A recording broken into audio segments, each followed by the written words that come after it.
Assalamualaikum warahmatullahi wabarakatuh. Di video kali ini saya akan membagikan cerita horor. Cerita ini ditulis dari Bang Esot. Cerita yang berjudul Susuk Mayat Sarminah. Seperti apa kisah ceritanya? Langsung saja dan selamat mendengarkan.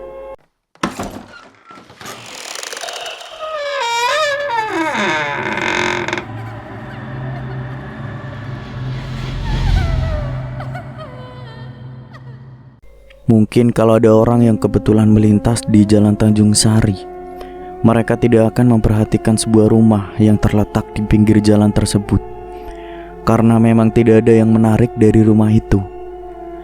Cat rumahnya sudah memudar, ada 2 tiang sebagai penyangga di bagian depan, juga 2 jendela kayu yang dibiarkan terbuka walau hari sudah semakin gelap. Di halamannya berdiri dengan subur dan rindang sebuah pohon rambutan yang buahnya tidak pernah dipetik, dibiarkan matang dan busuk begitu saja sepanjang tahun. Di teras rumah ada 2 kursi kayu dan sebuah meja yang jarang sekali diduduki. Rumah itu terletak di pinggir jalan, sehingga setiap orang yang melintas akan berpikir kalau rumah itu terkesan selalu sepi, walau sebenarnya ada 2 orang penghuni di dalam. Penghuni rumah itu adalah Sarminah, wanita tua yang terbaring sakit selama bertahun-tahun, dan Atiah, si pembantu yang setia merawatnya. Tapi hari ini tidak seperti hari-hari biasanya. Ada sebuah mobil sedan mewah yang terparkir di halaman rumah itu. Tidak biasanya Farah berkunjung secepat ini. Rutinnya ia datang sebulan sekali untuk menengok buyutnya dan juga untuk mengaji Atiah. Farah adalah satu-satunya keluarga Sarminah yang masih peduli padanya. Setelah anak Sarminah meninggal, tidak ada lagi yang mau mengurusnya selain Farah. Mereka sudah bosan mengurus Sarminah yang terbaring sekarat selama bertahun-tahun. Sarminah memang sudah sangat tua, tapi entah kenapa ajal tak kunjung menjemputnya. Sehari-hari ia hanya terbaring di atas tempat tidur. Soal makan, minum, bahkan buang air ia lakukan di atas tempat tidurnya. Pembantu yang merawat Sarminah pun sudah berganti-ganti orang, dan hanya Atiah lah yang paling betah merawat nenek tua itu. Ia bekerja sendirian merawat Sarminah di rumah itu selama 5 tahun. Namun hari ini dia mau mengundurkan diri. Itulah yang membuat Farah bingung, lantaran jarang sekali ada seorang seperti Atiah yang mau bekerja seperti itu. Di kamar Sarminah, Farah mencoba untuk membujuknya agar tidak mengundurkan diri. Ia bahkan menawarkan kenaikan gaji 2 kali lipat. Tapi keputusan Atiah sudah bulat. Ia tetap mau berhenti bekerja. Berkali-kali Atiah meminta maaf karena tidak bisa menerima tawaran gaji dari Farah. Sementara Farah sendiri tidak mungkin bisa mengurus buyutnya itu, karena ia sangat sibuk dengan pekerjaannya. Setelah menawarkan kenaikan gaji sampai 3 kali lipat, ia akhirnya menyerah. Anehnya, saat Farah menanyakan alasan kenapa Atiah mau berhenti kerja, wanita itu tidak mau menjelaskannya. Wajahnya terlihat cemas dan ingin segera pergi dari rumah itu. Farah mengeluarkan amplop yang berisi uang gaji Atiah selama sebulan dan pesangonnya. Tanpa banyak basa-basi lagi, setelah menerima uang itu, Atiah langsung pamit. Farah mengantarnya sampai beranda rumah. Setelah Atiah pergi, Farah menutup pintu lalu mengembuskan napas berat. Ia bingung kemana harus mencari pengganti Atiah. Farah melangkah ke kamar buyutnya. Di atas tempat tidur, Sarminah terbaring dengan tenang. Matanya terpejam, dadanya turun naik menandakan kalau dia masih hidup. Farah memperhatikan rambut buyutnya. Rambut itu sempurna berwarna putih dan terlihat lebih panjang dari semenjak terakhir kali Farah menengoknya. Wajah Sarminah sangat keriput. Kedua bibirnya tenggelam ke dalam mulut. Kulit lehernya melambai dan kedua kakinya kurus kering. Biasanya kalau Sarminah merasa lapar, ingin buang air atau haus, matanya pasti terbuka, kemudian melenguh macam suara kerbau yang sedang disembelih, memberi pertanda kalau Sarminah ingin dilayani. Untuk urusan makan, selama bertahun-tahun Sarminah hanya makan gerusan biskuit yang dicampur air. Kemudian pembantu yang merawatnya akan menuangkan makanan itu ke mulut Sarmina. Itu pun si pembantu harus membukakan mulut Sarmina terlebih dahulu. Saat Farah sedang memandangi kondisi Sarmina, tiba-tiba nenek itu melenguh. Matanya terbuka. Farah paham itu. Segera dia memeriksa bokong buyutnya, tapi masih kering. Pampersnya belum bocor karena tadi pagi Atia memakaikannya sebanyak 3 lapis. "Bu, mau apa?" tanya Farah sambil tersenyum ke wajah Sarmina. "Haus ya?" Farah meraih segelas air dari atas meja kecil di samping tempat tidur Sarmina. Iya, sendok air tersebut. Namun saat Farah menuangkannya ke mulut Sarmina, air itu malah dimuntahkan. "Mbok lapar?" Tetap saja ketika Farah menuangkan makanan ke mulut Sarmina, nenek itu perlahan memuntahkannya lagi. Farah menyeka rambutnya yang panjang. Ia bingung sebenarnya apa yang diinginkan buyutnya itu. Ia terus melengut tidak karuan. Suaranya bahkan terpantul ke dinding kamarnya. Dalam kebingungan, ia merogoh telepon genggam bermaksud untuk menghubungi kerabat yang lain. Tapi semua kerabatnya itu tidak ada yang peduli. Mereka malah menyuruh Farah untuk menyuntik mati Sarmina lantaran sudah bosan mengurusnya lagi. Sudah beberapa kali Sarmina dibawa ke rumah sakit, tapi penyakitnya tidak kunjung sembuh. Sedangkan biaya rumah sakit semakin membengkak. Akhirnya mereka membawa pulang Sarmina dan menyuruh orang lain merawatnya. Saat Sarmina masih melenguh, tiba-tiba terdengar suara gong ditabuh. Suara itu terdengar hanya sekali pukulan saja. Memang di samping kamar Sarmina ada sebuah ruangan khusus untuk menyimpan barang-barang lama milik Sarmina. Farah bergegas mengecek ada apa di kamar sebelah. Ia heran siapa tadi yang menabuh gong, padahal di kamar itu sepi. Ketika Farah teringat tentang alasan Atia berhenti, ada apa sebenarnya? Kenapa Atia terlihat sangat ketakutan? Panggung ronggeng. 1 hari sebelumnya, seperti biasa setiap malam, Atia menggerus biskuit untuk Sarmina. Malam itu hujan sedang deras. Kilat berkelebatan, semburat cahayanya mematul pada dinding tua. Sebuah radio dibiarkan menyala, menyiarkan lagu dangdut jadul kesukaan Atia. Kepala Atia mengangguk-ngangguk sambil ikut bernyanyi dengan suara pelan. Ia menuangkan air sedikit demi sedikit pada mangkuk kecil berisi gerusan biskuit, lalu diaduk hingga halus. Setelah dirasa selesai, ia kemudian beranjak ke kamar Sarmina. Dan betapa terkejutnya saat ia melihat Sarmina tiba-tiba berdiri menghadap jendela. "Mbok, udah sembuh?" Sarmina tidak menjawab. Atia tersenyum ragu-ragu. Hatinya campur aduk. Ada senang, heran, dan sekaligus takut. Sudah lama sekali Sarmina terbaring, dan baru sekarang Atia melihatnya bisa berdiri. Rambut Sarmina tergerai panjang sepinggang. Rambut itu putih semua. Kebetulan Sarmina sedang mengenakan daster yang juga berwarna putih. Bayangan Sarmina hilang timbul tersorot cahaya kilat. "Susuk mayat," lirih Sarmina. Baru kali itu juga Tia mendengar suara Sarmina. Ia bingung apa maksud Sarmina berkata seperti itu. "Susuk mayat? Maksud mbok apa ya?" Atia mendekat perlahan. Kilat terus berkelebatan. "Bunuh aku." Sarmina kembali berucap aneh, malah minta dibunuh. Mbok. Atia tersenyum. Perlahannya angkat lengannya untuk menyentuh pundak Sarmina. Tangannya berhasil menyentuh pundak itu. Terasa sekali lengkungan tulangnya. Maklum saja, tubuh Sarmina hanya tinggal tulang dan kulit, sangat kurus dan sangat kering. Walau pundaknya sudah disentuh, Sarmina tidak memalingkan badan. Ia tetap berdiri menghadap jendela yang tirainya terbuka. "Mbok, makan dulu yuk. Aku udah siapin makanan buat mbok." "Mbok," lanjut Atia. Tubuhnya seperti patung, tidak dapat digerakkan. Saat Atia sedang berusaha untuk berkomunikasi dengan Sarmina, terdengar suara gamelan di kamar sebelah. Suaranya berbaur dengan iringan angklung, gambang, dan gong. Semua alat tersebut adalah milik Sarmina. Sudah lama sekali terbengkalai di kamar sebelah. Atia tidak pernah membersihkannya. Banyak sarang laba-laba yang membungkus peralatan tersebut. Bayangkan saja, siapa malam-malam begini yang memainkan alat-alat tua itu? Atia semakin ketakutan. Selama dia bekerja, belum pernah sekalipun mengalami hal-hal aneh seperti itu. Ragu-ragu Atia keluar dari kamar, menuju sumber suara tersebut. Pintu kamar didorong perlahan, dada Atia turun naik. Dahinya sudah berkeringat.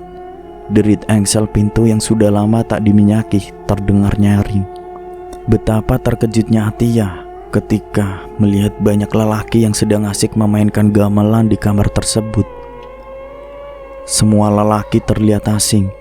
Dari mana datangnya mereka? Kenapa mereka bisa ada di kamar ini?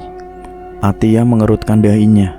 Dan saat hendak balik badan, berdirilah seorang lelaki muda berparas rupawan mendekati Atia.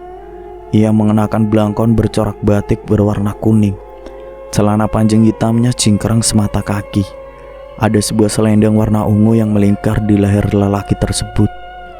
Ia tersenyum mendekati Atia, kemudian selendang itu dikalungkan pada lehernya. Perlahan Atia digiring masuk ke dalam kamar. Suara gamelan semakin bertalu-talu.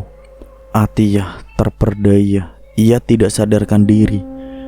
Tatap matanya kosong dan tubuhnya menari-nari bersama lelaki tampan itu. Atia seperti masuk ke dalam kumparan cahaya. Seketika ia terkejut saat melihat dirinya berada di sebuah panggung pertunjukan ronggeng. Orang-orang ramai menontonnya dari bawah sambil bersorak-sorak memanggil nama Atia. Ia meraba pakaiannya sambil terheran-heran. Atia mendapati dirinya sudah berpakaian seperti seorang ronggeng.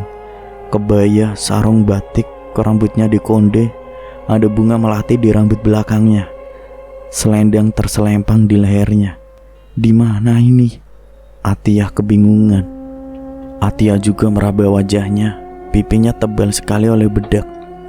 Sementara di depan panggung berjejer beberapa obor yang menyala. Apinya berayun-ayun tertiup angin. Puluhan orang berkerumun di depan panggung. Mereka menari mengikuti alunan musik. Di atas panggung tersebut bukan hanya Atia saja yang menjadi ronggeng. Ada 3 orang lainnya yang sedang menari dengan sangat anggun. Di hadapan mereka ada beberapa lelaki yang ngibing, menari sambil nyawer.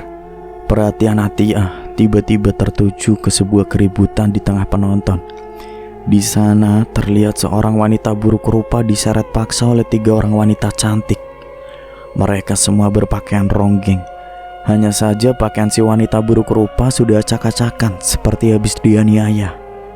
2 orang memegangi tangannya, sedangkan 1 orangnya lagi menjambak rambutnya. Saat itu juga alunan musik berhenti. Semua orang tertuju kepada wanita buruk rupa yang sedang menangis meminta ampun. "Si Sarmina, maling pakaian ronggengku, dasar wanita buruk rupa, terkutuk." Salah satu dari wanita itu memaki-maki Sarmina. "Kau yakin dia malingnya?" tanya salah seorang penonton. "Kau lihat saja baju siapa yang ia pakai ini. Ini pakaianku." "Aku tidak maling, aku memungutnya. Baju ini mereka buang di belakang panggung." "Hei, udah maling berbohong lagi," Sekar membentak. "Kita telanjangi saja dia." Salah seorang dari wanita itu memberi usulan sadis sambil menunjuk wajah Sarmina yang sedang menangis. "Jangan, kumohon jangan." Sarmina merapatkan telapak tangannya, memohon agar tidak ditelanjangi. Sayangnya tidak ada yang mendamaikan perseteruan itu. Baju Sarmina dilucuti satu persatu dengan cara yang sangat kasar. Ia sempat mengamuk, tapi 3 wanita itu cukup kuat untuk menahannya. Para lelaki yang menonton kejadian tersebut seperti membiarkan saja.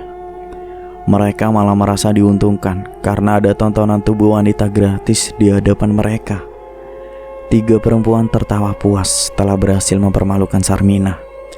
Buru-buru Sarmina pergi dari kerumunan lelaki sambil membawa serta beberapa helai pakaian untuk menutupi tubuhnya. Ia berlari sambil menangis kencang dan berteriak, "Terkutuklah kalian! Semakin jauh tubuhnya, semakin tidak terlihat. Barangkali ia masuk ke dalam hutan. Entahlah. Yang jelas kejadian tersebut membuat Atia yang sedang berdiri di panggung tercengang. Ia menutup mulutnya dengan telapak tangan. Kakinya melangkah mundur. 3 orang yang baru saja mempermalukan Sarmina kini malah menatap Atia dengan tajam. Mereka melangkah mendekati Atia. Bukan hanya 3 wanita itu saja, tapi semua orang yang ada di sana secara tiba-tiba menatap Atia dengan tatapan dingin. "Kenapa? Aku salah apa?" Atia ketakutan. Dada Atia seperti ditendang dengan sangat keras. Dalam satu hentakan saja ia tersadar. Ia mendapati dirinya sedang ada di dalam kamar. Napasnya terengah-engah. Ia menoleh sekeliling. Tidak ada seorang pun yang memainkan alat musik di kamar itu. Dengan tergesa ia menutup pintu kamar. Atia lalu melangkah menuju kamar Sarmina. Setibanya di dalam kamar, dilihatnya tubuh Sarmina menjulang tinggi hingga menyentuh langit-langit kamar. Ia menatap Atia sambil tersenyum mengerikan. Kedua kakinya tidak menyentuh lantai. Dengan gontai, Sarmina mendekati pembantunya. "Mayatku, kau mayatku." Atia menjerit ketakutan. Ia lari terbirit-birit hendak keluar rumah, tapi pintunya terkunci rapat dan tidak dapat dibuka. Sarmina semakin mendekat. Tubuh Atia sekarang berada di antara selangkangan Sarmina. "Mayatku," desis Sarmina.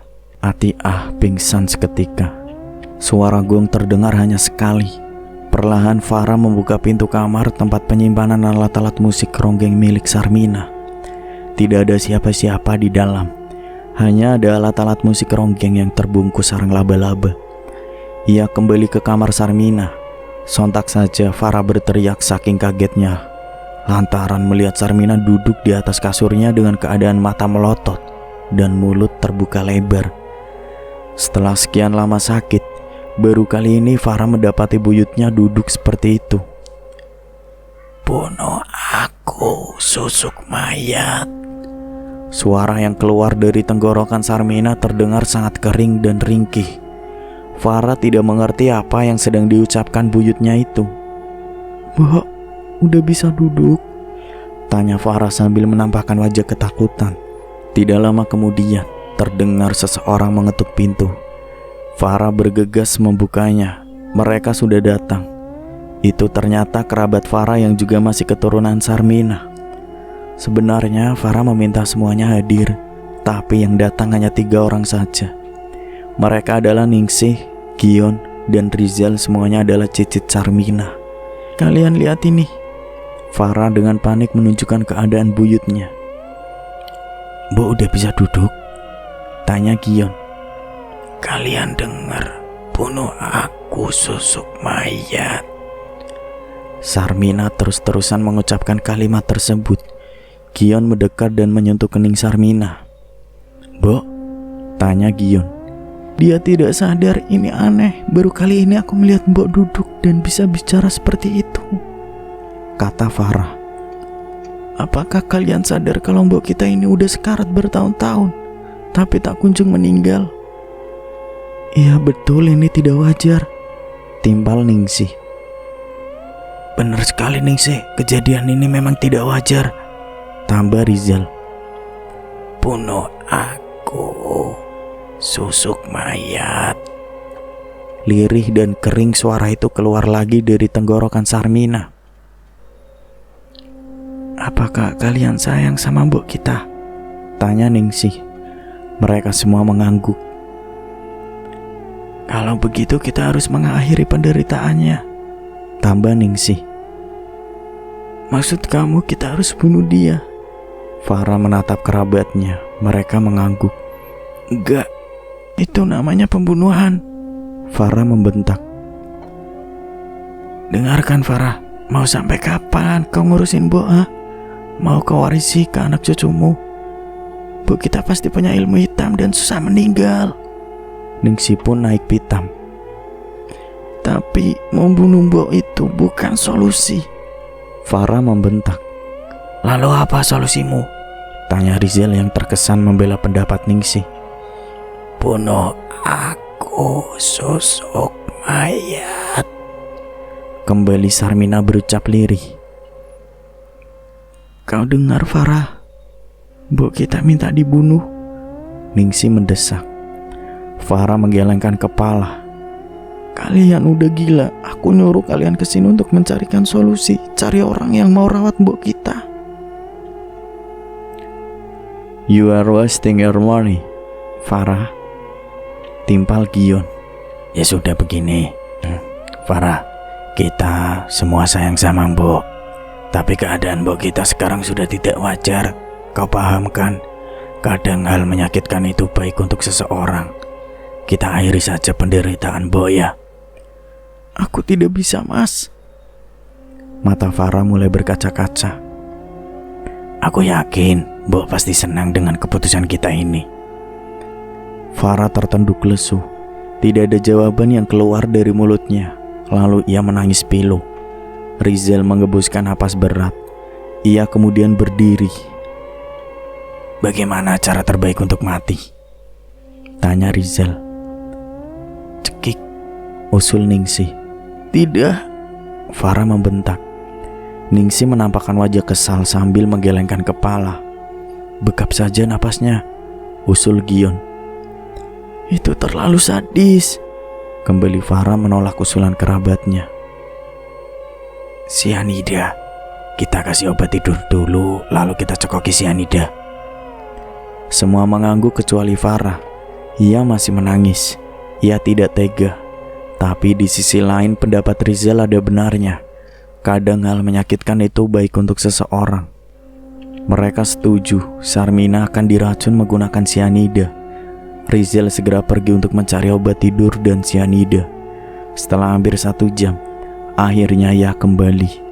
Obat tidur bubuk dicampurkan ke dalam sesendok air kemudian diminumkan kepada Sarmina yang masih dalam posisi duduk.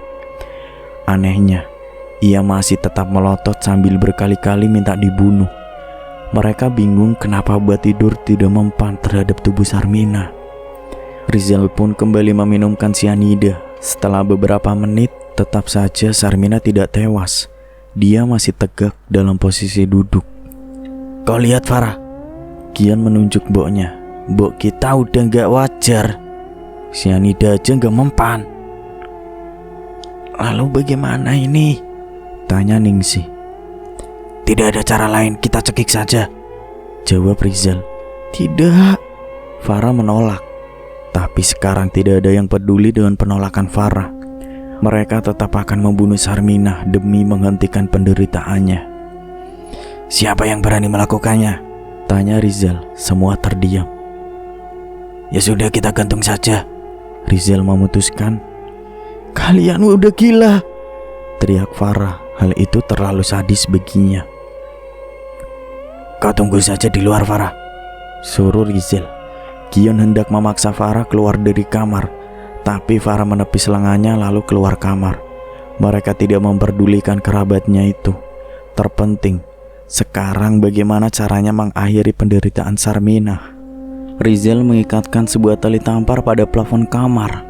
Ia membuat simpul melingkar. Gion menyiapkan 3 buah kursi untuk menaikkan tubuh Sarmina. Setelah semua siap, Rizal dan Gion menggotong tubuh mbok mereka. Sementara itu Ningsih menahan kursinya. Sialan. Kenapa? Pampersnya bocor.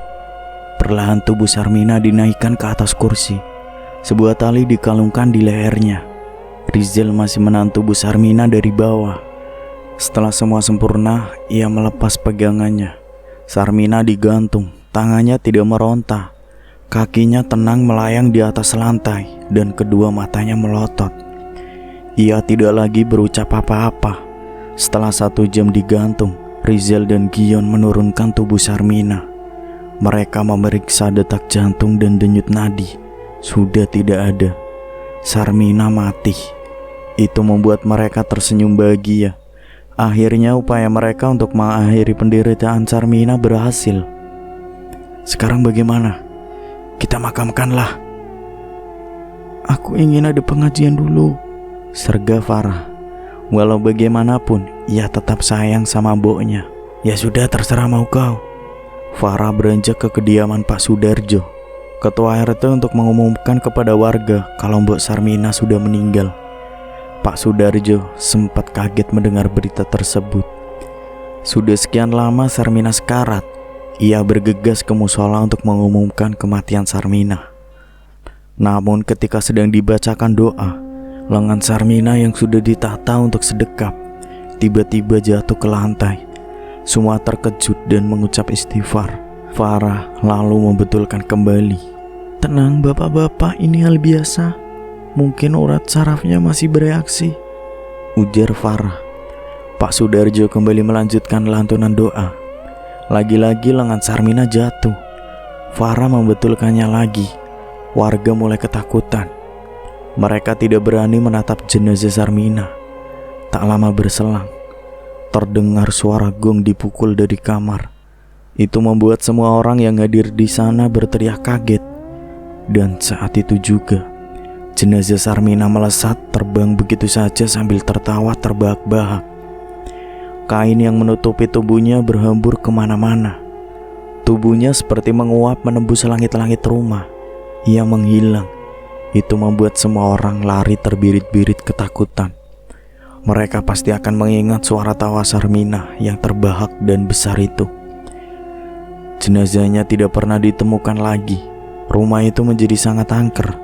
Setiap malam suara tawa Sarmina selalu terdengar di langit-langit rumah itu dan membuat warga ketakutan. Farah sudah memasang pelang kalau rumah itu dijual, namun sampai sekarang belum juga laku. Siapa sebenarnya Sarmina? Dulu sekali di sebuah kampung bernama Cijau, Sukanti, seorang perempuan cantik yang merupakan penari ronggeng tersohor, melahirkan bayi perempuan berwajah buruk. Ia tidak menyangka kalau bayinya akan lahir dalam keadaan jelek seperti itu. Tidak punya batang hidung, bibirnya sungging, matanya rapat sebelah, pipinya seperti habis terkena luka bakar. Dijamin semua orang yang melihat bayi Sukanti akan bergidik ngeri atau bisa jadi ngilu. Orang-orang kampung itu berkata, pasti bayi Sukanti kena kutukan karena bayi itu adalah hasil hubungan gelapnya dengan Burhan. Tapi anak tetaplah anak. Sukanti tidak mau menyesali kelahiran putrinya itu. Juga tidak pernah menangisi kepergian Burhan, lelaki bajingan yang menghamilinya. Dari penghasilan menari ronggeng itulah ia menghidupi putrinya. Sarmina begitu nama yang diberikan pada gadis buruk rupa itu. Tidak ada yang mau berteman dengan Sarmina. Ia sering terlihat bermain sendirian di bawah pohon bambu, hanya sebuah boneka yang terbuat dari batang kayu yang menjadi temannya sehari-hari. Nasib malam belum sampai di situ. Saat usianya menginjak 15 tahun, ibunya meninggal karena sakit.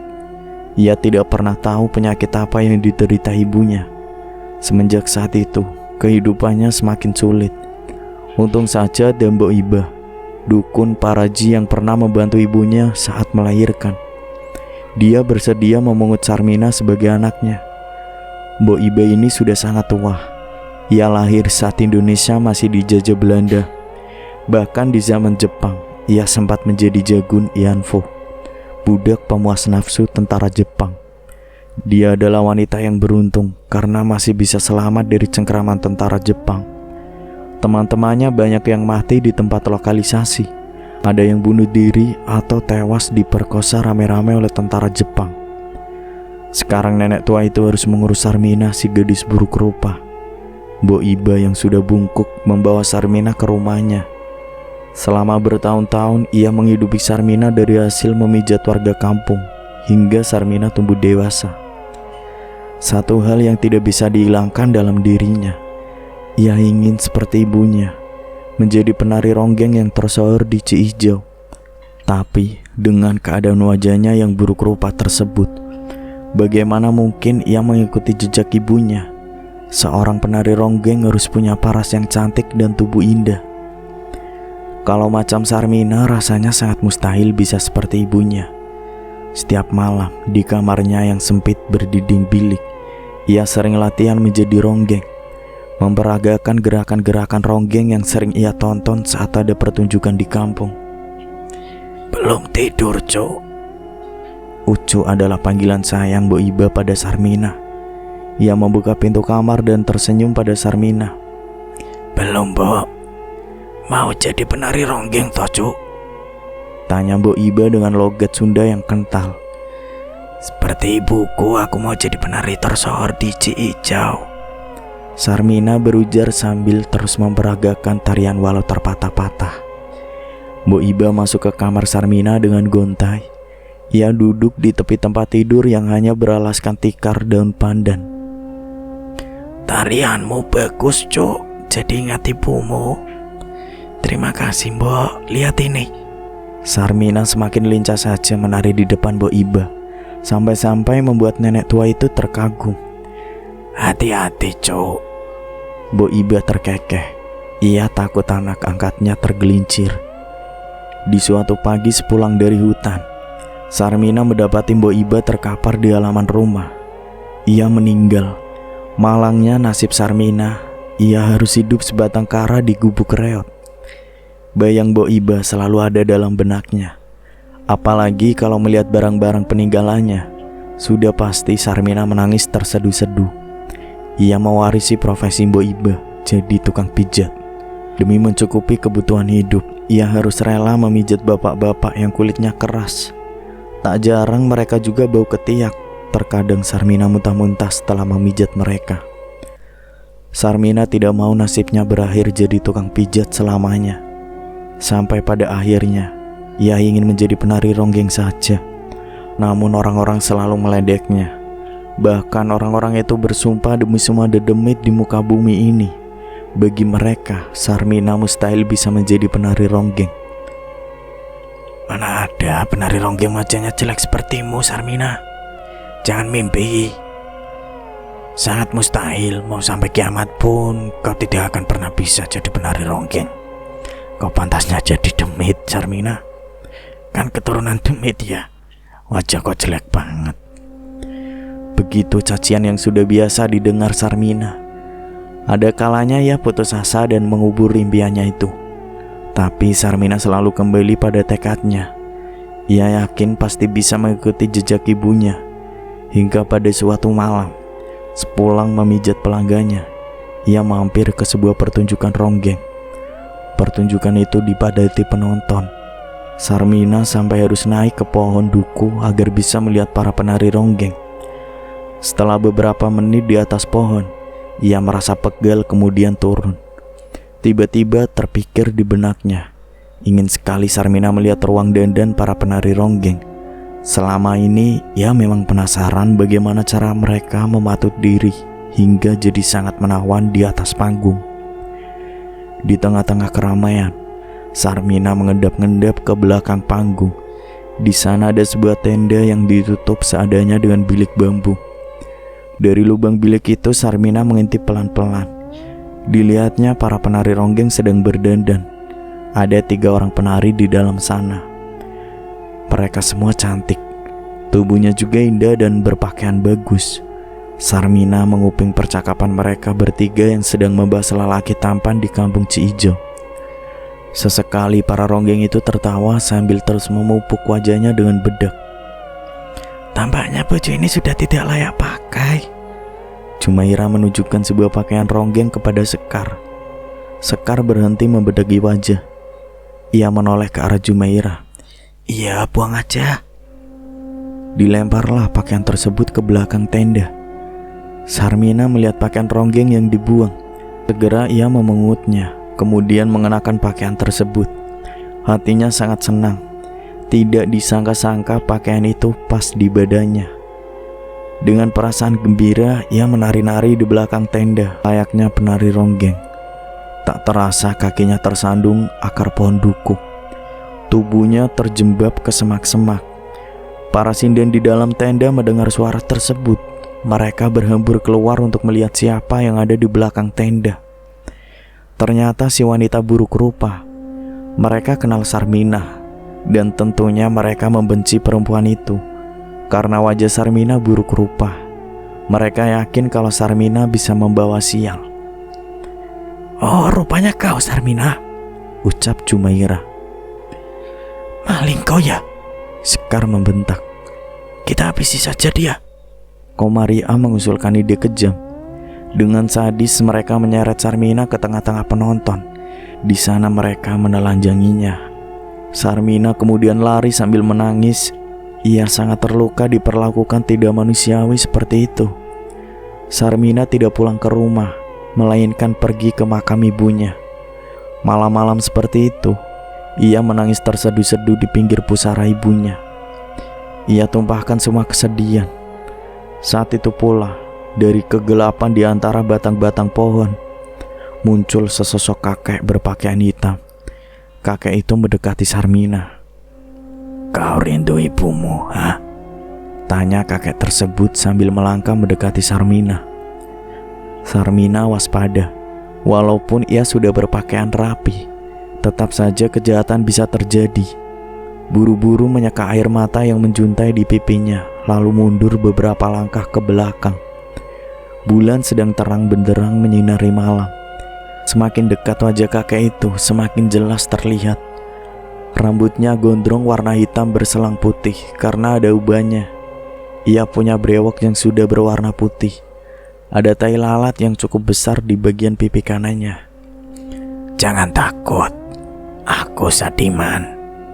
Kakek itu menyunggingkan senyum. Tetap saja Sarmina waspada. Ia menatap kakek di hadapannya dengan tatapan penuh kecurigaan. Aku baru selesai ziarah dari makam istriku. Kau Sarmina kan? Sarmina mengangguk. Tampaknya hampir semua orang mengenal Sarmina. Pasti karena wajahnya buruk dan mengerikan. Manusia memang gampang dikenali kalau wujudnya tidak lazim dan berbeda dengan manusia lainnya. Aku dengar kau ingin menjadi penari ronggeng. Tanpa menjawab Sadiman, Sarmina lari terbirit-birit menjauh dari kakek tersebut. Ia takut diperkosa oleh kakek itu. Walau Sarmina jelek, tetap saja ada kemungkinan ia diperkosa. Sesampainya di rumah, Sarmina mengunci rapat-rapat pintunya, kemudian menangis kembali. Tidak pernah terpikir dalam hidupnya akan ditelanjangi seperti itu di depan umum. Malam itu juga, dendam tumbuh dengan subur dalam dadanya. Ia ingin menghabisi 3 ronggeng tersebut. Kalau tidak bisa membunuh nyawa mereka, dia harus membunuh karir mereka. Bagaimanapun caranya, dia harus menjadi penari ronggeng tersohor di Ciijau. Sore itu, Sarmina sedang menjemur pakaian di halaman rumah. Tiba-tiba terdengar suara tabuhan gamelan dari arah timur. Sarmina mengerutkan dahi. Sisa pakaian di ember yang belum dijemur ditinggalkan begitu saja. Ia melangkah mengikuti sumber suara gamelan tersebut. Ada jalan setapak dekat rumahnya. Suara gamelan terdengar semakin jelas.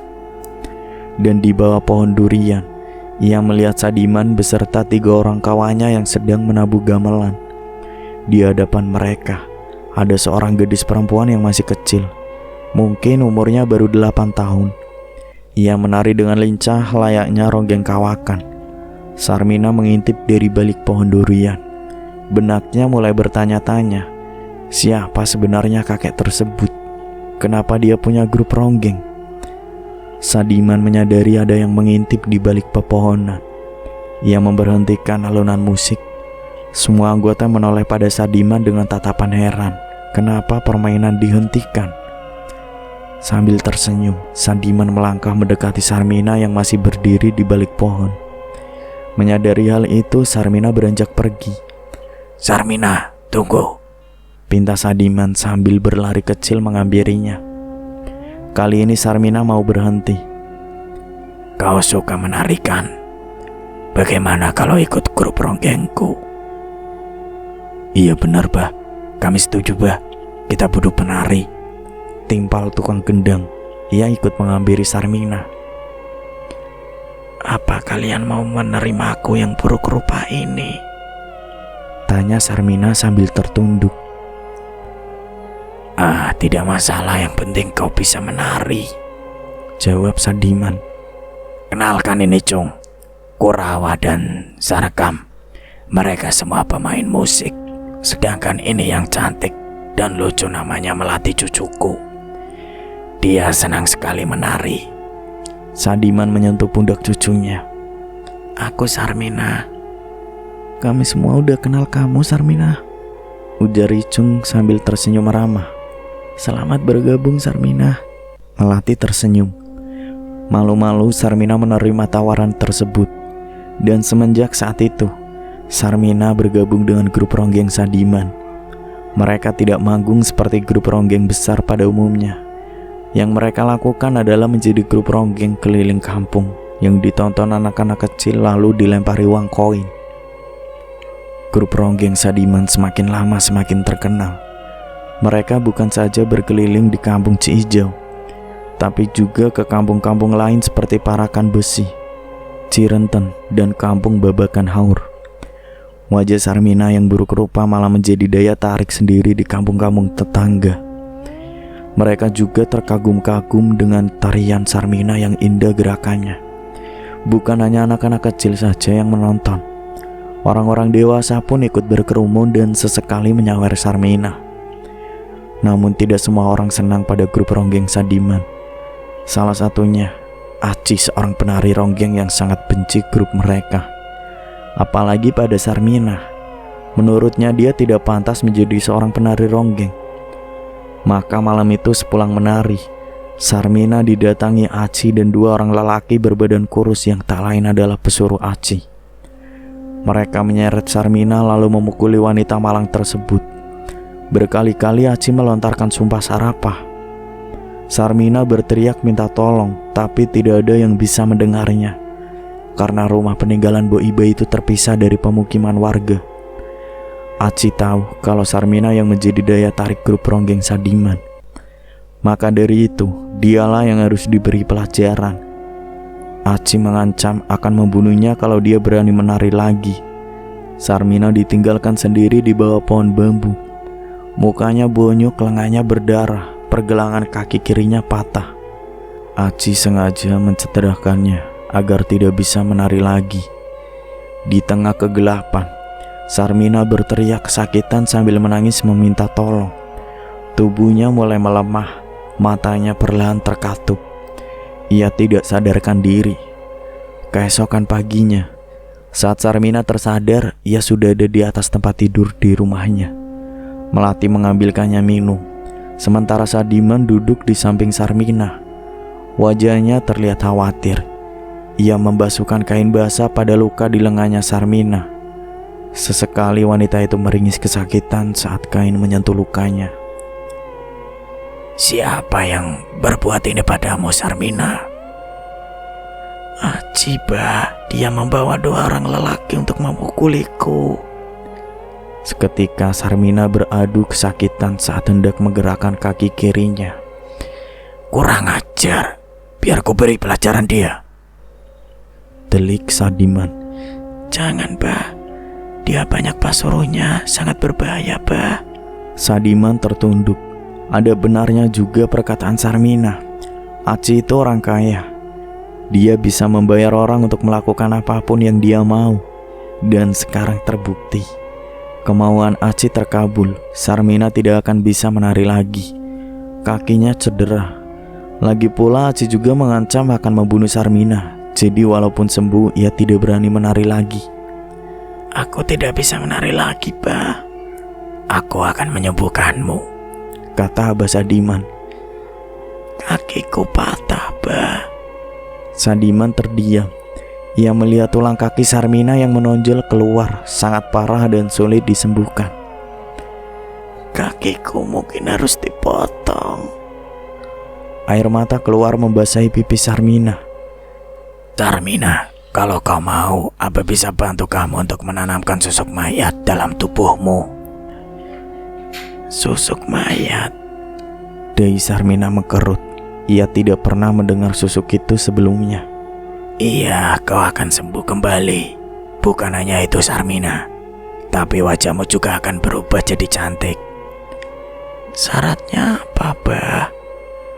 Makan daging mayat orang yang baru meninggal. Tidak, bah, aku tidak sanggup. Sarmina menolak. Sadiman mengembuskan napas berat. Kakimu akan membusuk, Sarmina. Sadiman melirik kaki Sarmina yang tulangnya menonjol. Potong Potong aja, Bah. Lagi pula aku sudah terbiasa cacat. Sangat pantas bagi wanita berwajah buruk sepertiku punya kaki buntung. Melati mendekati kakeknya. Ia memandangi Sarmina dengan penuh iba. Sadiman tidak mau memaksanya untuk menggunakan susuk mayat. Ia akhirnya hanya mengobati Sarmina dengan rempah-rempah ala kadarnya. Semakin lama luka Sarmina semakin parah. Kakinya membusuk dan mengeluarkan bau tidak sedap.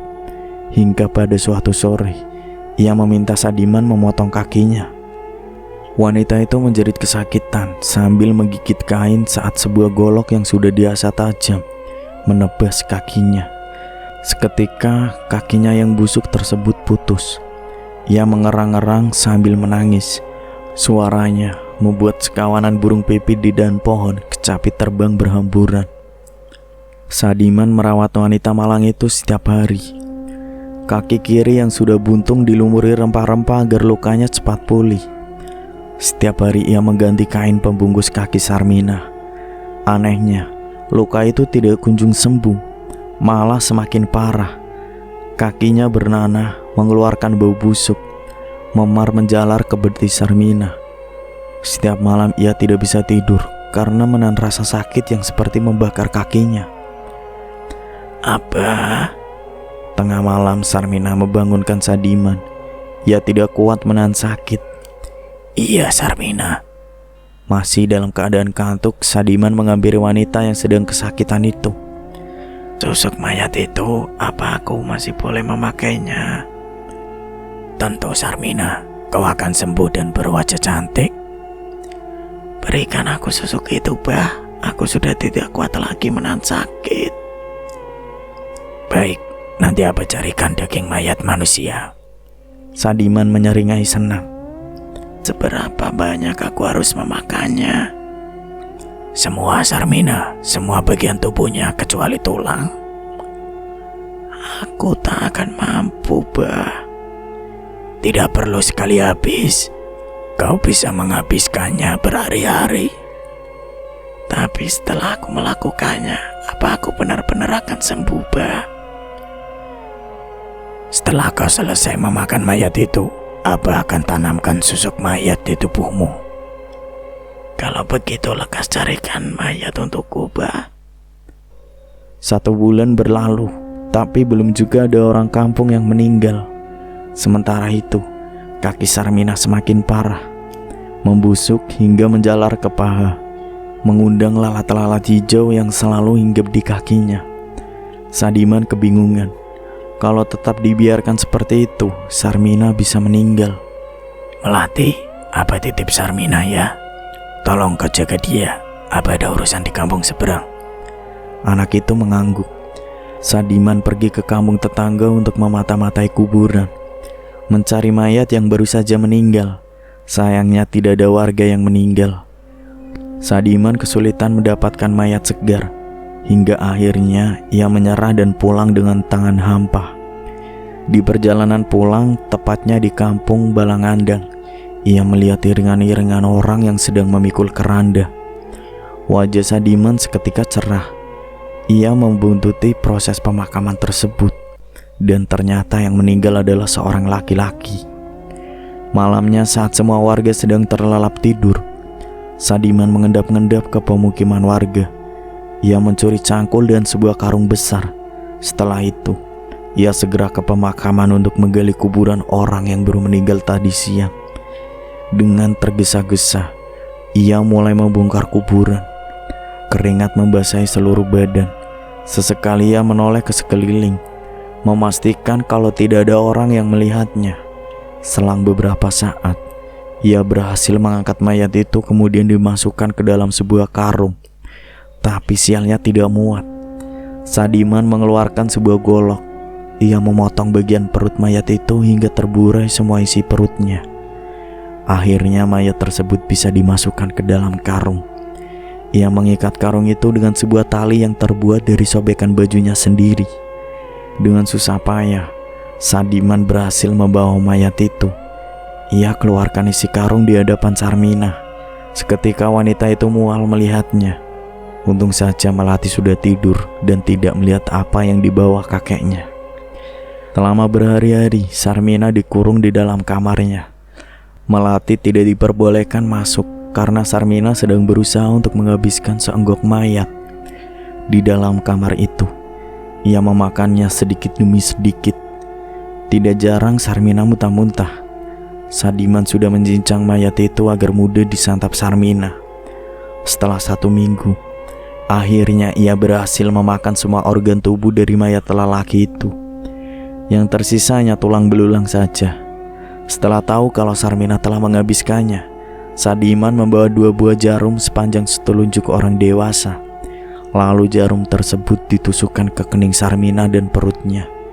Sarmina menjerit kesakitan. Sadiman membacakan mantra-mantra, bibirnya bergetar dan matanya terpejam. Asap seketika muncul dari sela-sela tanah, memenuhi kamar Sarmina. Ia meniup pelan-pelan asap putih yang menghalangi pandangannya. Tampaklah Sarmina yang sudah berubah menjadi wanita yang sangat cantik. Bibirnya tipis imut, wajahnya putih dengan tai lalat kecil di pipi sebagian pemanis. Matanya sipit, rambutnya tergerai indah sepinggang. Ia telanjang bulat di atas tempat tidurnya. Entah apa yang terjadi, pakaiannya yang lusuh dan bau seketika hilang begitu saja. Sadiman menutupi tubuh Sarmina dengan kain. Semenjak saat itu, Sarmina berganti nama menjadi Nini Bogem. Wajahnya sudah benar-benar berbeda dari sebelumnya.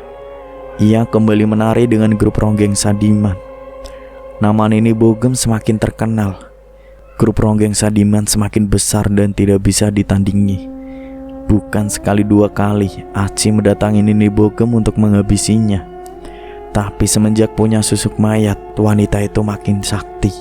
Semua pesuruh Aci kalang kabut tidak bisa menghabisi Nini Bogem. Bertahun-tahun Sarmina menggunakan nama panggung Nini Bogem. Tidak ada yang mengenalinya. Mereka menganggap Sarmina si tukang pijit itu sudah mati. Sadiman dan Melati juga merahasiakan identitas asli Nini Bogem. Sarmina hidup panjang umur sampai ronggeng tidak lagi laku. Hingga pada suatu hari ia jatuh sakit dan mengalami sekarat yang berkepanjangan. Susuk itu, susuk mayat yang membuatnya susah untuk mati. Tidak ada yang tahu dan tidak ada yang bisa mengeluarkan susuk itu kecuali Sadiman. Itulah kisah cerita dari susuk mayat. Terima kasih buat teman-teman yang udah selalu support channel ini. Semoga sehat selalu, dilancarkan rezekinya. Saya pamit undur diri. Wassalamualaikum warahmatullahi wabarakatuh.